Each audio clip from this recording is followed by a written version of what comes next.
Recently, I was able to see this amazing actor in a film, and he's here with us now. Ladies and gentlemen, it is Tony Lo Bianco.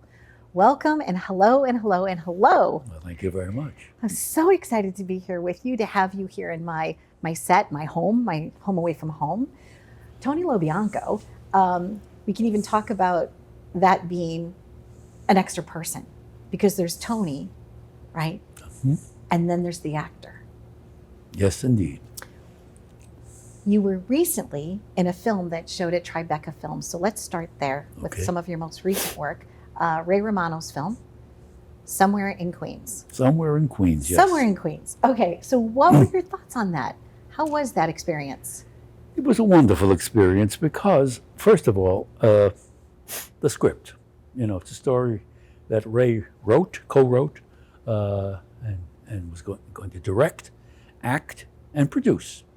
And that kind of energy and expectation is beautiful. And he fulfilled it, very much so. And I think that the film is a very good movie. I think that you will attest. I think both Ray and his the wife and the boy and the girl in this film concentrates on their characters, and it is a lesson, which I always love, a message and a lesson to the people that are watching it. So it fulfilled all that, and it also fulfilled Ray's directorial debut. So Standing ovation for all of you. I mean, it was such an impressive piece of work. And then you played the character Ray Romano's dad. You do so much as an actor, Tony, with just your expression, you know, the way that you phrase things, the way that you bring something to life. What preparation goes in? You've been in over like 100 things, correct? 100 Film, films. television. Mm-hmm. What preparation goes into each of these roles? Experience, the experience of life and family and background and the ability to see. I mean, we all have eyes, but to really see and hear of what's really going on behind the obvious, I think that's what separates someone who be an actor or a psychiatrist or someone that really understands the human condition. And I've been fortunate enough to be born in Brooklyn, and with a dad who was a loving father and mother. My father was a taxi cab driver, owned his own taxi cab, and there wasn't a day in my life that my father didn't come home after a 12-hour on the job saying, "Where's my boys? Where's Wow. my boys?" and hug and kiss me. I think that's missing in all of society. I think that kind of family experience has been let go. And we have to get back to that somehow to save this country. And also, my mother had 7 brothers, and fortunately, home base was our home. Oh, So on Sunday, everybody piled into the Lo Bianco home and had dinner and talked and loved each other and kissed each other and argued with each other on only an Italian family can on a certain level, which in some families that sounds like it's loud, but it's normal. no, it's normal. and a lot of fun and wonderful. And I was fortunate enough to observe all this and take that all in and use it for my preparation in life. And that's at the beginning. I was a kid. And then it just swelled into observation of people when I was starting to grow up. And also I was greatly helped by teachers. Teachers were very, very important in my life. When I was just a kid in grammar school, maybe 8 years old, a teacher said to me, "So what is your name?"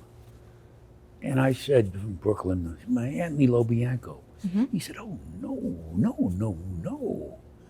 It's Anthony Lo Bianco. It's like violins." And that kind of feeling, which gave me that kind of feeling about myself. And I'm 8 years old. It's a big difference than Anthony Lo Bianco. And that's very important, and to have that feeling of growth. It's almost like a swelling of observation and no opening observation and revelation, you see. And those revelations are extremely important because that's what we do as artists. We give out revelations to public so they can have awakenings. And that's my purpose. And then went on to high school. And when I was in high school, I was a very active young man. I played baseball on the team. I was the all-star for Brooklyn, the first baseman, as short as I am. Because many first basemen, as you know, are usually 6 foot and over. And I was very, very much a dogged in that position, where I played like every pitch and every play was the last play of my life, basically. So when we were winning the game 8-0, and a ball was hit to me at first base as a line drive, I ran at that ball and dove for it, and right in front of the opposing manager, and dove for that ball with my glove straight out, and the ball hit just beyond my glove. And the manager said, "That's the way I want you guys to play ball." Those things ring in your ear. Right? The passion of it. And they ring in your ear that's the example of that kind of effort. Because even as I played catch with my brothers, my two beautiful brothers, John and Joey, and catch for us wasn't some kind of exercise. It was a spectacular event, meaning it was something to learn from, something to learn to overcome. A catch ball was thrown over your head, so that you had to run back and jump for the ball and jump into a fence if necessary to catch that ball. Or a ball was thrown at your feet where you can possibly make a pickup. And if you didn't, the sacrifice of that, you had to go chase the ball and get it back. There's consequences. And so you learn from those consequences. So the efforts is extremely important. And that kind of education, competition. And believe me, we were not wealthy by any means. And all this belly aching, about poverty, about this. No. What the education is to overcome, and you do it. You overcome. You don't wait for somebody else to do it. You don't wait for a handout. You take it into your hands and make the fight. You see, and that's that kind of competition. That's what's beautiful and think of the satisfaction that gives you, the satisfaction of not just putting money in your hand or something in your hand, but the fact that you did it, you made the effort and overcame. And that was always my ambition and way of life. Basically. Now, so when the because acting sometimes is very competitive, also, right? Oh yeah. So when you bring all that passion to every role, when you started to become a little more famous, when you became an earner, right? When you were able to bring home a paycheck to your family, when you were able to say, "Hey, Mom, you know what? You want that new pair of shoes," or what were those early moments for you like when it became tangible? Let me tell you about that. My mother was a beauty. She loved us. She was such an honest, simple person. She was always amazed at everything. Everything was kind of. So when I bought her a refrigerator, her friends, when they came over the house, she would show them the ice cubes and say, "Look, they're like diamonds for me." Isn't that wonderful? Yes. Isn't that wonderful? It's going to make me weep. The ice cubes in the refrigerator were her diamonds. It's beautiful. That her son, Woo. it makes me cry, that her son gave her.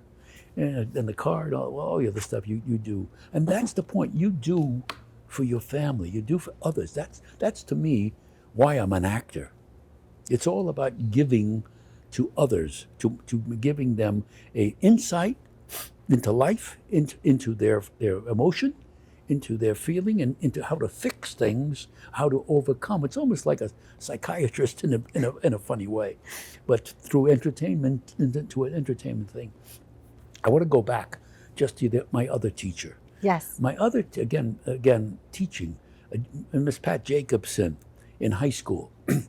When I was in high school, because I was president of my class, I was not because I was smart. Believe me, I was not smart.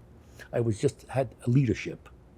And my leadership was basically, I guess I was a tough kid because I boxed in the Golden Gloves, I had club fighting, and I did all that stuff, and have very dramatic stories to talk about that.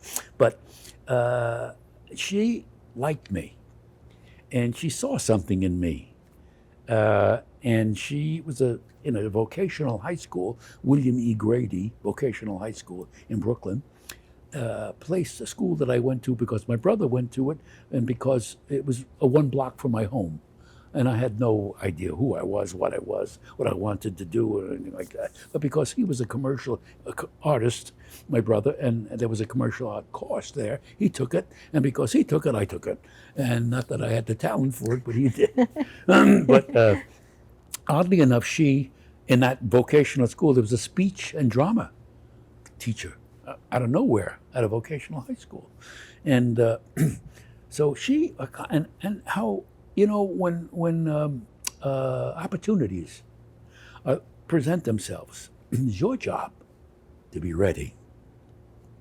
That's the biggest lesson of all. And so when a contest came around, a declamation contest, declamation to speak, and she said, "You should do this." Me? Oh, what? No, you should do this. So she said, "Good, find a poem and do a poem." And it just so happened that when I went back home, my aunt lived under us in the apartment, and her sister happened to be there. And I told her what I needed, and her sister happened to have this poem, Miracles. And this poem was about a soldier who was in a foxhole, dying, and seeing God for the first time. Already dramatic. So I took that poem and did that poem, and I won. I won for my class. Then I won for my schools. I had 3 different schools that were branches of vocational school. And then I competed for the district. I won. And then I won for Brooklyn. And here I was in the city finals with this contest. And before you know it, I was graduating and entered into this contest. And it was at that time that Joe McCarthy's hearings were going on, and some fellow gave a talk that was about American patriotism, and he won. I didn't win that. And so here I am, graduated. Now what?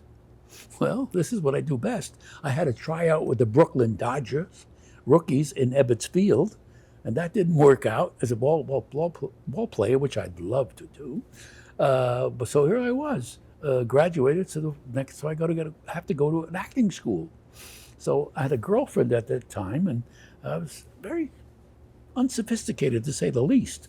And I had her call the schools and say, find the most popular school that was the cheapest, who had the most famous people going to. And so we found a dramatic workshop in New York City, and I attended, and it was very strange. I went up there in my powder blue peg pants suit, and the owner of the place, a little bit shocking. And he put me up on stage. He said, "Do you act?" I said, "Of course." Act. All I know is this one speech. Just one poem. This one poem. Well, I get up and do it. And he says, "Okay, fine." So he takes me in, and I work at A.C. Nielsen. The school got me a job over there for about 3 months, and then I didn't like that job, and so they gave me a scholarship for the next 2 years at the acting school. Wow. And I was very enthusiastic because when I went in there, I said, I want to learn everything. I want to learn about the lights. I want to learn about costumes. I want to learn about directing. I want to learn all this stuff. And I know that's all going to help me be an actor. You And know? it has. So that when I say, hey, what about, you got to know what you want, what it costs, and what it means, all that stuff. So I pushed everybody. And then I said, hey, you got a little stage here, 50 seat theater. Let's put plays on. So in fact, before that, my first scene in an acting class was from Golden Boy. Now, Golden Boy is a marvelous little play a long time ago. And it was about a young boy who was a boxer. It was perfect for me. Perfect thing, Italian no less. And I picked this woman who was an older woman to do the scene. And that 5-minute scene, I rehearsed for 3 months. She said, let's put it on. I kept saying, no, it's not right. So I finally put it on, and the leading woman who ran the school said, oh, Mac, this gave me praise and all that jazz. But anyway, then I was in a position to say, let's do all these plays. And the kind of plays I wanted to do, the kind of acting that I admired had nothing to do with me. Now let me try to explain that. It had to do with the characters that are different than me. The actors that I admired was Laurence Olivier, was Lorne Chaney. People don't even know who that is anymore. Actors, Alec Guinness, all people who convert into other humans.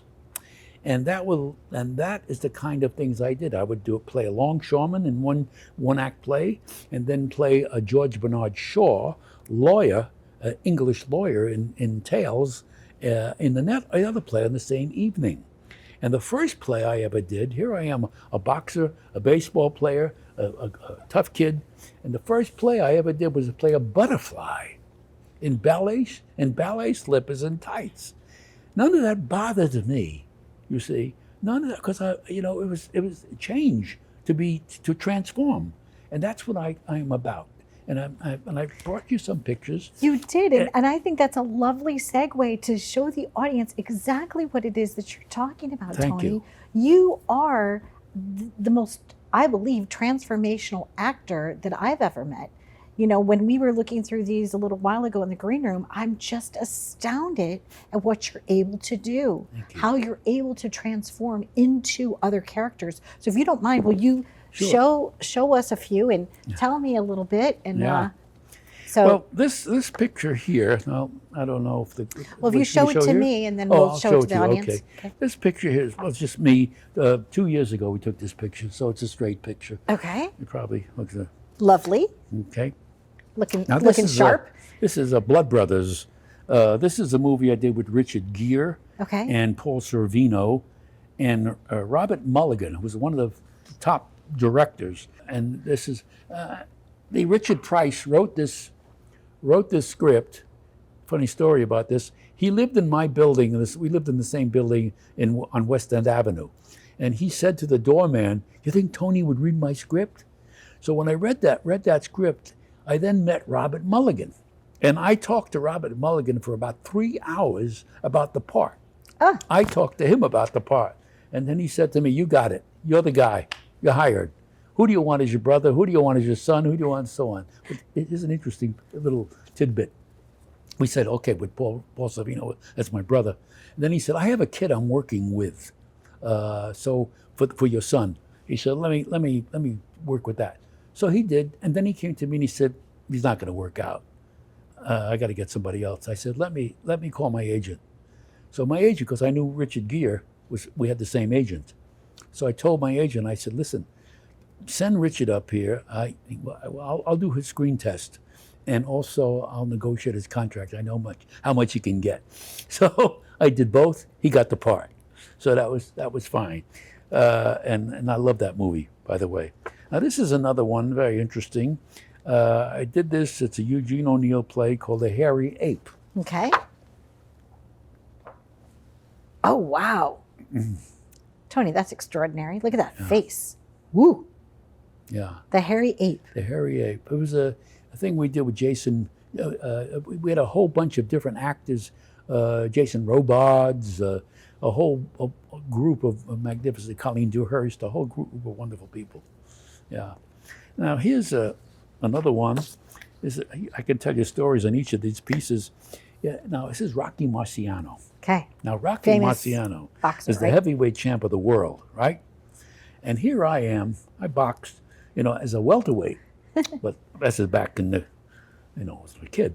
So I put the weight on, which is his weight, 189 pounds, and got in shape. Had my friend Jose Torres, the light heavyweight champ of the world, teach me. But the genius part of this is I'm left-handed. Oh. And of course, Rocky Marciano was the right-handed and the heavyweight champ, undefeated heavyweight champ. And so I pulled that off. And I did all the boxing for 16 hours. I did all the boxing myself, 16 hours in one day. Did you lose a lot of weight that shoot? Excuse me? Did you lose a lot of weight during that shoot? Yeah, well, I had to put it on because Okay. it was 189. Now, here I play him here at 29, and I'm actually 46 years old here. Wow. 46. And I played him at 29. But the funny part about this is, and the funny part about acting and the casting, is when the casting person, Lou DiGiamo, said, I want Tony Lo Bianco to play Rocky Marciano. The head of ABC said, absolutely not. Woo. I do not want Tony to play this part. So Lou told me that. So I said, let me do a screen test. So I did a screen test with him, did a whole thing. I said, transformed into this guy, and much younger and so on and so forth. And he brought that up to the head of ABC. And he said, oh, who's that? Get that guy. Oh, he's great. Who's that? And that's how I got that part. They had a lot of power back in the day, Isn't right? Isn't that amazing? They really Yeah. did. They had a lot of power. Yeah. They could make you or break your career back then, yeah? Oh, yeah. Good for you for Now, taking this it is to the interesting. mat. Let me put this way. Okay. This is again the difference of roles. Again, this is Okay. I'm playing a rodeo cowboy in a movie called Goldenrod. Woo, woo. Tony Lo Bianco. My goodness gracious. Look at all these expressions. I mean, it's almost like it's obviously different people because you are becoming that Yeah, person, that yeah, role. Yeah. Incredible. Wow. Yeah. Wow. And this is I'm playing. Let's see, my brother Nicholas, who was a monk, it was 1982, with Burt Lancaster. Oh, another God bless great him. actor. Another great actor. Another great playing the actor. Pope, and this is that role. Okay. Yeah. You know what I also like too, Tony, about you is that your eyes also change. There It's you go. hard to change somebody's Thank you. eyes. Thank you. Wow. Thank you. Thank you. I go that deep, actually, because It's I'll like tell you someone why. else looking at you. Yeah, let me tell you why. Because each character, I've never seen a character written that says Tony Lo Bianco. Okay? I've never seen that character written in a movie script. The characters, every character has different information in their life of who they are, what they see, what they know. And that all culminates in their being, in their hands, in their behavior, in their eyes. And that's why Extraordinary. you see that. I know you have some other cool gems for Now, me. here's a beautiful picture. Okay. And I say that because it is. It's 1977. It's from the great movie Jesus of Nazareth. Lovely. It's a beautiful movie. And because it was directed by Franco Zeffirelli, Yes. one of the great directors of all time. And I'm playing the role of Quintilius to Rod Steiger's Pontius Pilate. Indeed. Woo. Very, very stern. Very stern. Whew. I would not want to, that's not somebody I'd want to see in the street. Now here's a movie I did while I did two movies at one time. Okay. Blood Brothers and Fist. Okay. They wanted me to do Fist with Sylvester Stallone, and I couldn't because I was working on Blood Brothers at the time. However, the actor they hired for that role, he didn't pan out. he wasn't working out. Okay. So they inquired to my agent of my availability, and I happened to have a week off. So I then went to do Fist with Sylvester Stallone. That's a nice compliment when they change something up so that you could participate. Yeah, and That's I did excellent. that movie, and then went back and finished up on Blood Brothers, and then came back and finished up on the Fist, because there was a 20-year difference in the Fist of the movie Fist of characters, and here's the 20-year difference in both these characters. Wow. Tony, it's just extraordinary. So this was the character younger The younger in one, Fist. right? Okay. Babe Milano. Wow. Babe Milano, and this is him 20 years later. Wow. So interesting. So interesting. You've been in so many things. You've had so many roles. And I know that you've loved every one of them, right? Thank you. They're Yeah. like your babies. Yeah, and you talk about eyes. Look at this one here. Okay, Now, let me this see. is a marvelous one. This is Fiorello LaGuardia, Okay. the Oh, 99th mayor of New York City, one of the great, and the best mayor we've ever had. And this, and I do a one-man show on him for about an hour and 40 minutes on stage live.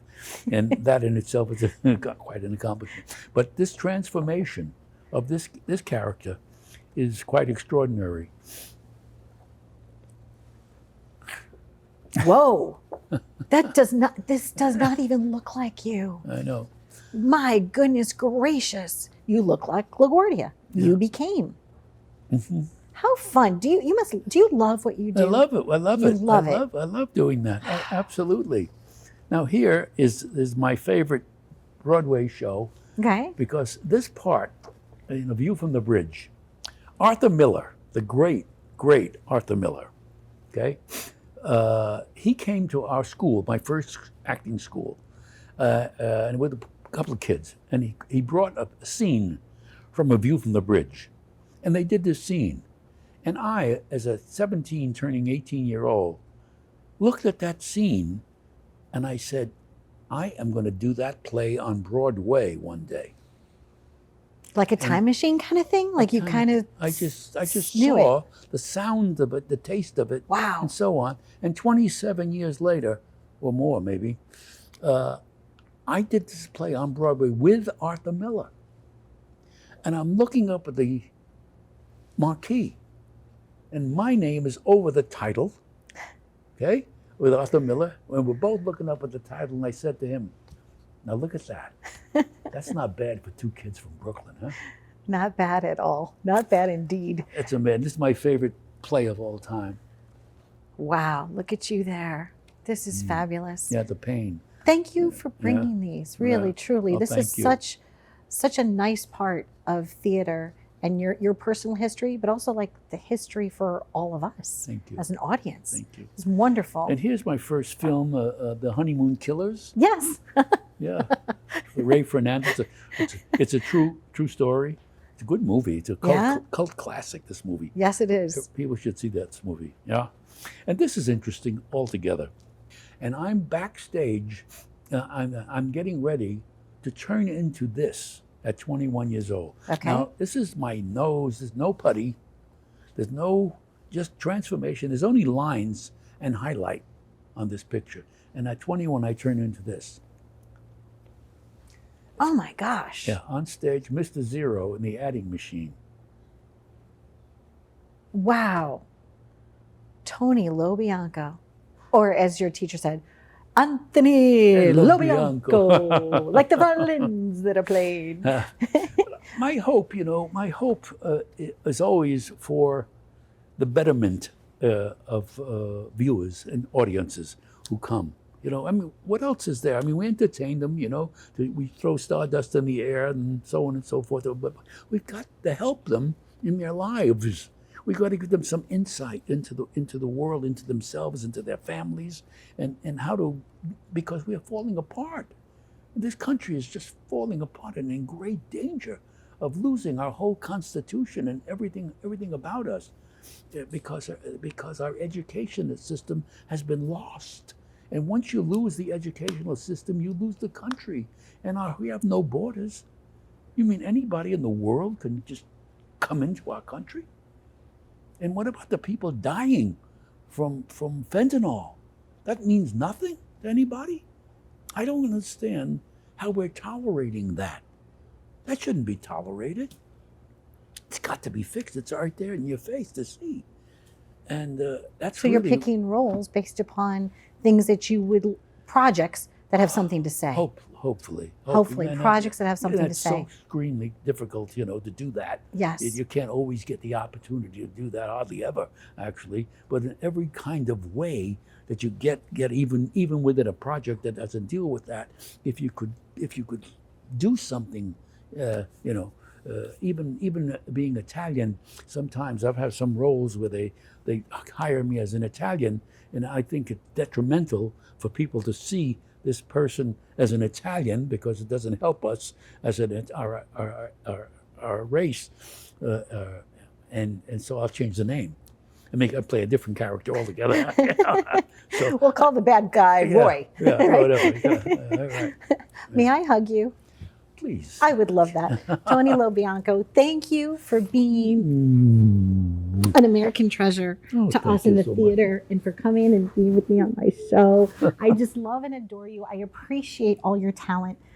Ladies and gentlemen, Tony Lo Bianco. Thank you. We hope that you will go and watch some of these films, binge on them. You could have whole Tony Lo Bianco festival. And stay tuned for more. You've been living it up right here. Thank you.